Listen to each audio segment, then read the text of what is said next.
I do not need another block plane. I have way too many of them and I never use them. But the Stanley number 18 has this weird lever cap thing that just really deeply satisfies my out of control ADHD. This time, in this restoration video, I want it to be a little bit different than what I've done in the past. If you've watched my videos before, you probably know that I'm a little bit nerdy. And by a little bit, I mean that the overwhelming majority of what constructs my personality is deeply embedded in my nerdityism. Yeah, that's the word, as long as you don't, Google it or anything. I am not ashamed of my nerdyism, so strap in your seatbelts and get ready to walk this river of handplane knowledge. That made sense.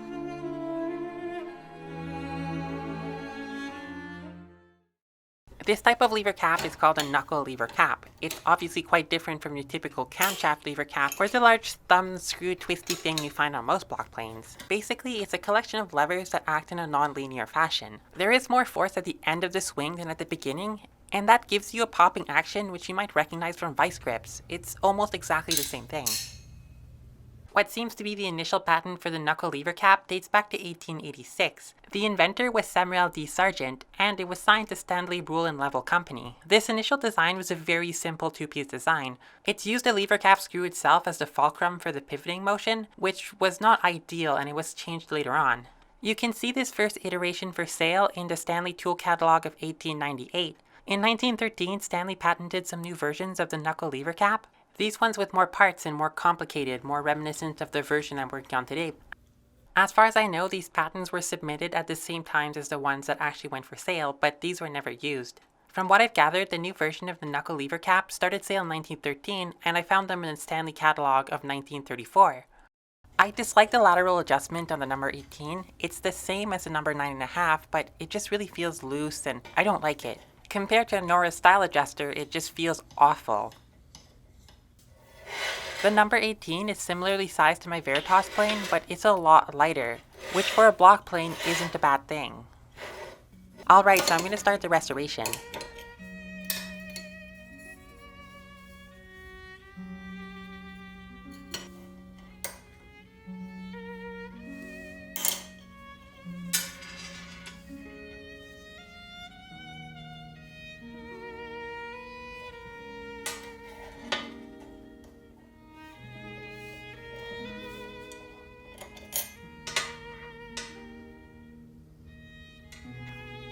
There's two small chips in the throat of the plane, but they're not going to affect performance.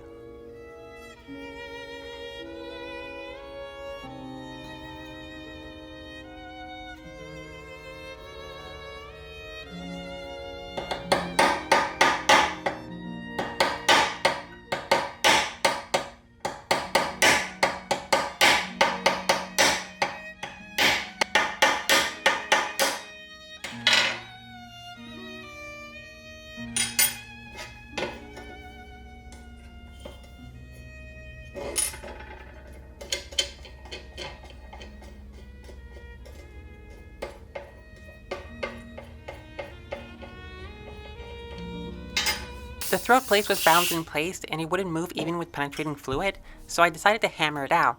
And despite hitting it lightly with a brass hammer, it ended up bending, because it was made of the mildest mild steel I have ever encountered. It was so mild.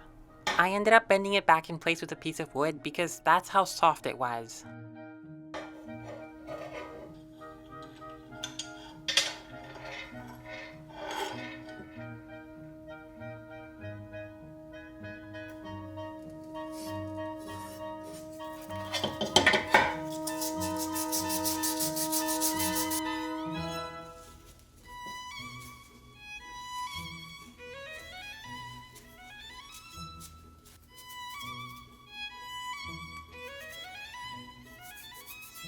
I filed down any burrs that might have been left from the factory.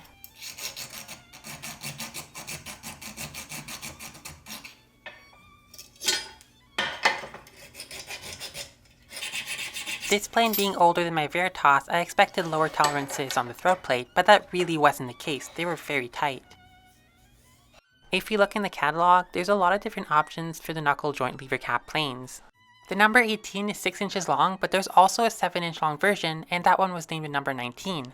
Additionally, there was a number A18, which was exactly the same but with an aluminum body. There was also a number S18, which was the same plane but with a stamped steel body.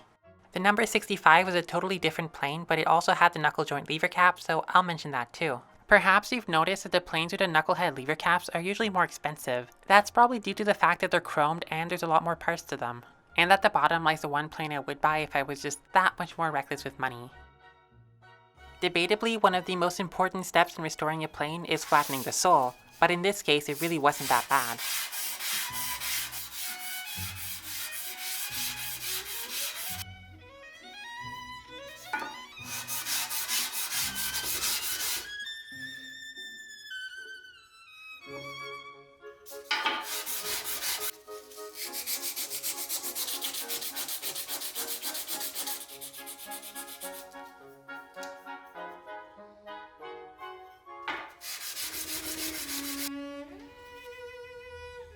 The Japanning was pretty good, so I decided to keep it. I simply picked a toothbrush at random from the bathroom and cleaned it with some water and some WD-40. It looked pretty good.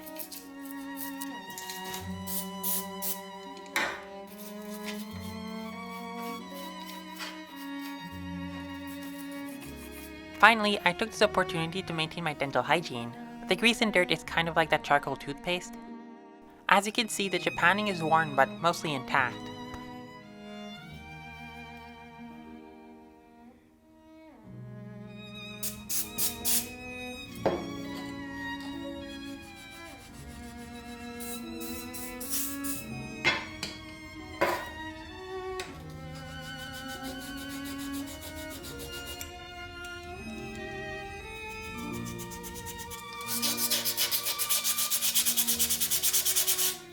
I believe knuckle lever caps are usually chromed, but there was nothing good left on this one, so I just polished it down to the metal.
The depth adjustment knob on this number 18 is steel, and I think they're always steel on the number 18, and it certainly does look really nice with the chrome lever cap.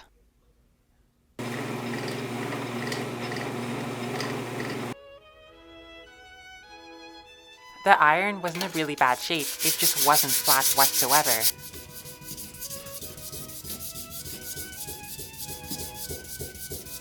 Even after several minutes of lapping, there was still a lot of spots that never hit the stone. Since I'm quite lazy, I flattened the blade to a minimum. It still took almost an hour of work. Afterwards, I sanded the rest to make it look even, but that doesn't make it flat.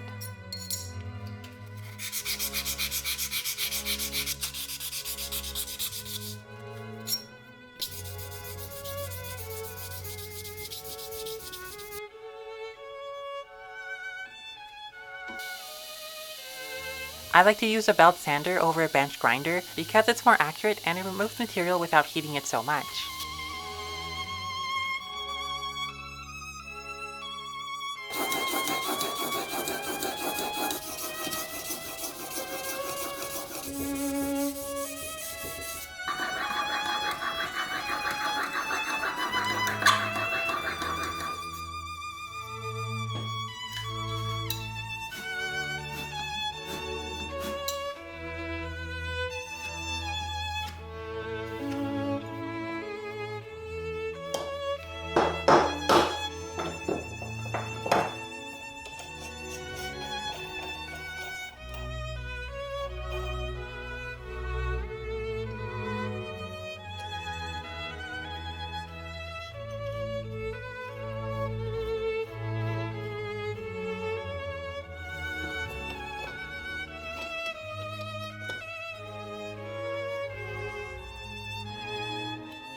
If you want to see more restorations like this, please do let me know in the comments. It was quite a bit of work, but it was a lot of fun. I make and sell some of my own tools if you want to help support the channel that way. I also have an Instagram if you want some more content. Well, thank you for watching. Consider liking and subscribing, and if you want to leave a comment, I do love information. Unless it's bad information.